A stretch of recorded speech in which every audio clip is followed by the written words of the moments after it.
Fala galera, aqui é o Paulo Aragão falando, sejam todos bem-vindos ao Giro Bitcoin, seu podcast diário que vai te informar no menor tempo possível sobre as últimas notícias que agitaram o mercado cripto mundial. Para começar o episódio de hoje, nova semana, segunda-feira, dia 10 de fevereiro, cada unidade do Bitcoin está ali na ordem dos 97.300 dólares americanos, com uma pequena valorização nas últimas 24 horas de 0,8%, praticamente estável. E mais estável ainda está o Ether, segundo maior criptoativo do mercado, que está com uma alta ali na ordem de 0,02% nas últimas 24 horas, uma lateralização completa, com cada unidade, nesse instante, em 2.650 dólares americanos. Vale ressaltar que a gente tem visto as principais criptomoedas nessa lateralização ao longo desse último final de semana, muito por causa da notícia de que o Donald Trump, presidente dos Estados Unidos, vai assinar no dia de hoje uma ordem executiva declarando novas tarifas na importação de aço e alumínio de 25%. Não se sabe ainda se vai ser para algum país em específico, se vai ser para todo o aço e todo o alumínio importado pelos Estados Unidos. A gente precisa aguardar para ver o que realmente vai acontecer. De qualquer forma, vale ressaltar que no primeiro mandato do Donald Trump, ele assinou também uma ordem executiva similar, colocando um imposto similar para a importação de aço e alumínio, só que ele acabou retirando alguns países de foco, entre eles o Brasil. Ele criou uma exceção para o Brasil, então o aço e alumínio brasileiro não era importado nessa monta, não era impostado em 25%. Vamos acompanhar o que vai acontecer ao longo do dia de hoje, mas sem sombra de dúvida, isso está impactando o mercado cripto de uma forma geral, porque não é só o mercado cripto que está sendo impactado. Todo o mercado financeiro de renda variável está sendo impactado por essa notícia. A gente está aguardando maiores definições e, naturalmente, a gente vai trazer aqui para vocês no Giro Bitcoin. Na última sexta-feira, os ETFs de Bitcoin Spot tiveram mais um dia de entrada, um dia de inflow. Foram 1.621 unidades de BTC compradas e, de forma surpreendente, quem liderou essas entradas não foi o ETF da BlackRock, que é o maior ETF de Bitcoin Spot do mundo. Quem liderou na última sexta-feira foi o ETF da ARK e da 21 Shares, que nesse instante é o quarto maior ETF do mercado. Ele teve uma entrada de 612 unidades de BTC, liderando a última sexta-feira. Positivo porque interrompeu o ciclo negativo que já estava se formando de dias de saída. Então, só ficou ali na quinta-feira tendo saída, na sexta-feira já voltou a ter entrada. Isso no ETF de Bitcoin Spot. No ETF de Ether Spot, na última sexta-feira, a gente teve um dia zerado. Ou seja, nem inflow, nem outflow, nem compra, nem venda. Um dia completamente zerado, o que interrompeu o ciclo de 6 dias consecutivos que a gente vinha tendo de inflow. Na última quinta-feira, a gente teve uma entrada de 3.839 ETH, o que em dólar americano dá aproximadamente 10,7 milhões de dólares, mas na sexta-feira, zerado. Nem compra, nem venda. Agora, se nos ETFs de Ether não teve nem compra nem venda, quem voltou a comprar foi a Strategy. A Strategy, que é o novo nome da MicroStrategy, eles fizeram um rebranding ao longo da última semana, eles anunciaram uma nova compra de BTC, e eles voltaram a acumular. Vale ressaltar que a Strategy, nesse momento, é a maior detentora corporativa de Bitcoin do mundo. Ou seja, se a gente considerar as empresas, a Strategy é a maior baleia do mundo. Vale ressaltar que a gente já tinha essa sinalização de que isso aconteceria no dia de ontem, no domingo. Por quê? Porque o Michael Saylor, ele postou um print do gráfico aqui do Saylor Tracker, que é um gráfico de compra de Bitcoin por parte da Strategy. E como ele postou esse gráfico, a gente já criou o costume de que quando ele posta no domingo, na segunda tem esse anúncio. E dessa vez não foi diferente. E no dia de hoje eles anunciaram a compra de mais 7.633 unidades de BTC, com ticket médio, ou seja, com preço médio de 97.255 dólares americanos.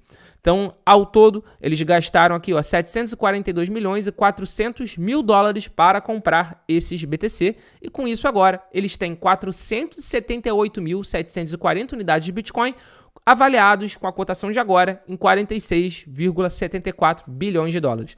Sem sombra de dúvida, demonstra o quanto a MicroStrategy, a antiga MicroStrategy, a atual Strategy, está mergulhada, completamente imersa no Bitcoin e nas criptomoedas de uma forma geral. E o bacana é a gente ver o efeito Strategy, o antigo efeito MicroStrategy, pelas empresas do mundo. A Metaplanet, que já está sendo chamada de MicroStrategy asiática, começou a fazer a mesma coisa, começou a comprar Bitcoin para colocar em sua tesouraria.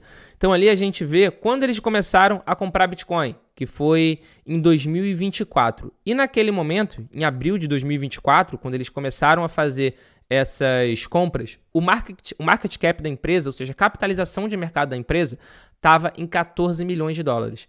Nesse momento, a Metaplanet está avaliada em 1,37 bilhão de dólares e eles têm em ativos, em tesouraria, 172 milhões de dólares em Bitcoin. Ou seja, graças ao efeito Bitcoin, a Metaplanet valorizou 9.000% em um período curtíssimo de tempo, em menos de um ano.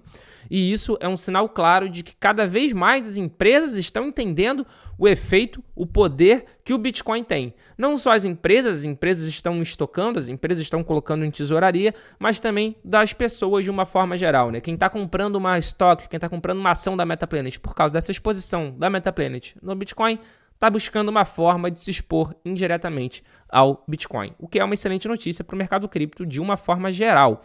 E a gente tem visto um número crescente de projetos de lei visando a criação de reservas de Bitcoin nos Estados Unidos. E isso está, de fato, levando a uma corrida. A gente, de fato, leva uma ideia de uma corrida global pela adoção do Bitcoin. O Kentucky, por exemplo, se tornou o 16º estado dos Estados Unidos a introduzir um projeto de lei destinado a estabelecer uma reserva de Bitcoin que alocaria até 10% das reservas estaduais excedentes em ativos digitais. Abre aspas, o ponto de inflexão ocorrerá quando um estado adotar formalmente o Bitcoin em suas reservas. Depois disso, o jogo começa. Muito provavelmente, quando alguns se comprometerem de fato, os outros sentirão a pressão para segui-lo. Esperamos ver muitos portfólios reposicionarem sua estratégia de alocação diversificada para incluir o Bitcoin antes que os grandes players consumam toda a oferta. Vale ressaltar que a gente sabe que o Bitcoin só vai existir 21 bilhões de unidades. Se a gente for ver, não tem Bitcoin nem para todos os milionários de dólar do mundo. Tem menos Bitcoin do que milionário de dólar. Ainda mais Bitcoin disponível para venda. Grande parte dos Bitcoins já estão comprados, a gente já tem minerados aí mais de 19 milhões de Bitcoin e muitos deles, dos que já foram minerados, estão perdidos para tudo sempre. Então a gente está vendo aí uma verdadeira corrida global por Bitcoin, por parte de estados, por parte de países, nações, por parte de empresas e também por parte de pessoas, por parte do varejo. Então é uma verdadeira corrida pelo Bitcoin e é claro, a gente não consegue cravar o que vai acontecer no futuro. Mas a gente consegue ter prognósticos, a gente consegue ter indícios. E com uma demanda crescente, com uma oferta cada vez menor, afinal de contas, a cada 4 anos a oferta do Bitcoin, a de novos Bitcoins entrando, vai diminuindo pela metade, é uma receita clássica de valorização.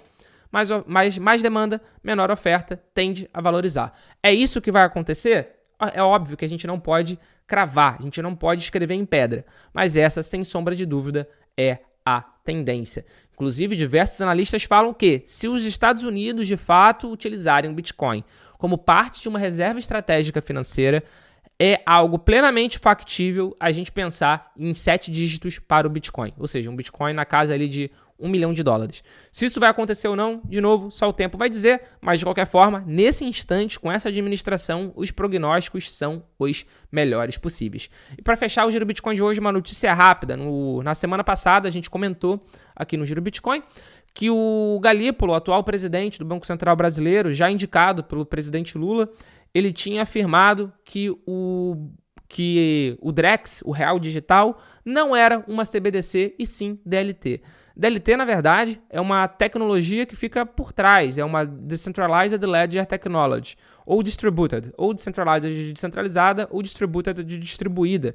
E apesar do Galípolo, do presidente do Banco Central do Brasil, ter falado que a DREX não é uma CBDC, isso é algo completamente diferente de todas as documentações que o Banco Central brasileiro tinha divulgado até então. Aqui, por exemplo, tem uma imagem que foi divulgada pelo Banco Central há um tempo atrás. O que é o DREX? É o real, a moeda brasileira oficial, em formato digital. Tem o mesmo valor, a mesma aceitação do real tradicional, regulado pelo Banco Central e emitido somente em sua plataforma. Tem as mesmas garantias e segurança do real tradicional. Depende de um banco ou de outra instituição para seu uso pelo cidadão. Ou seja, apesar dele ter falado que não é uma CBDC, lá em um evento promovido pelo Banco de Compensações Internacionais, o BIS, na Cidade do México. São todas as características de uma CBDC. E vale ressaltar também que o Banco Central alterou as suas páginas do Drex no site do próprio Bacen. No site do próprio Bacen, onde estava escrito CBDC, eles estão alterando para DLT. E a gente consegue ver isso pelo Web Archive. A gente consegue ver claramente que teve essa mudança ao longo da última semana. De qualquer forma, podem tentar utilizar a nomenclatura que eles quiserem, mas Drex é sim a CBDC brasileira. Esse foi o Giro Bitcoin de hoje. Muito obrigado pela sua companhia e a gente já tem um encontro marcado aqui no nosso episódio de amanhã. Valeu!